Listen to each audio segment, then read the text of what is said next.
નમસ્કાર, voice India ટીવીમાં આપણું સ્વાગત છે. હું છું રશ્મિ રાણા. એક નજર આજના સમાચારો પર.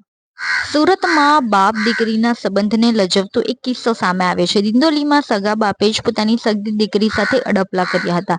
સગીરા રાત્રે સૂતી હતી તે વખતે હવસખોર પિતાએ અડપલા કર્યા હતા. સગીરાએ તેના ભાઈને પણ આ ઘટના વિશે જાણ કરી હતી, પરંતુ તેમ છતાં બીજી વાર પિતાએ દીકરી સાથે અડપલા કર્યા હતા. પોલીસે સગીરાના પિતા વિરુદ્ધ ગુનો નોંધી તેની ધરપકડ કરી હતી. બાળકી સવારે સ્કૂલ ગઈ હતી ત્યારે તે સ્કૂલની બહાર રડતી હતી. તે સમયે એક મહિલાની નજર તેના પર પડી.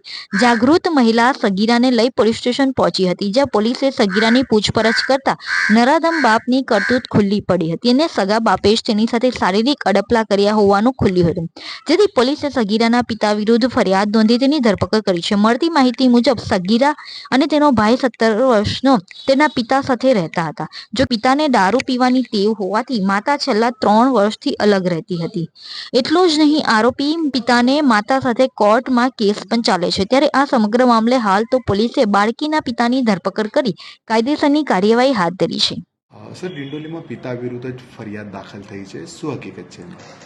ડિંડોલી વિસ્તારમાં ભરવાડનગર 4 રસ્તા એરિયા છે, જેમાંથી એક ફરિયાદી આવી અને પોતાની ફરિયાદ આપેલ છે કે પોતાની સગી ભત્રીજી જે છે એની ઉપર એના સગા પિતાએ શારીરિક અડપલા કરેલા છે.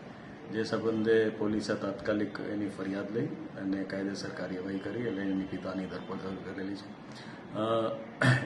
જ્યારે આ બાળા સાથે આવું કૃત્ય થયું ત્યારે એ પોતે જ પોલીસ સ્ટેશન પણ આવી ગયેલી હિંમત કરીને, અને પોલીસ સ્ટેશને એની બીના જાણીને એના કુટુંબીજનોનો સંપર્ક કરેલો અને ત્યારબાદ એની ફરિયાદ લઈ અને જે એનો પિતા છે એને અટક કરી અને એને જેલમાં મોકલી આપેલ છે.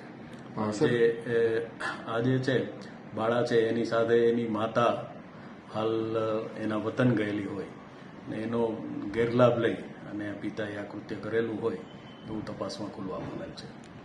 સર, બાળા કઈ રીતના ડિપ્રેશનમાં હતી અને કઈ રીતે હિંમત કરી કે યુનિફોર્મ સાથે પોલીસ સ્ટેશન પહોંચી ગયેલી? બાળા છે એની સાથે અઠવાડિયા પહેલાં પણ આ રીતનું કૃત્ય થયેલું.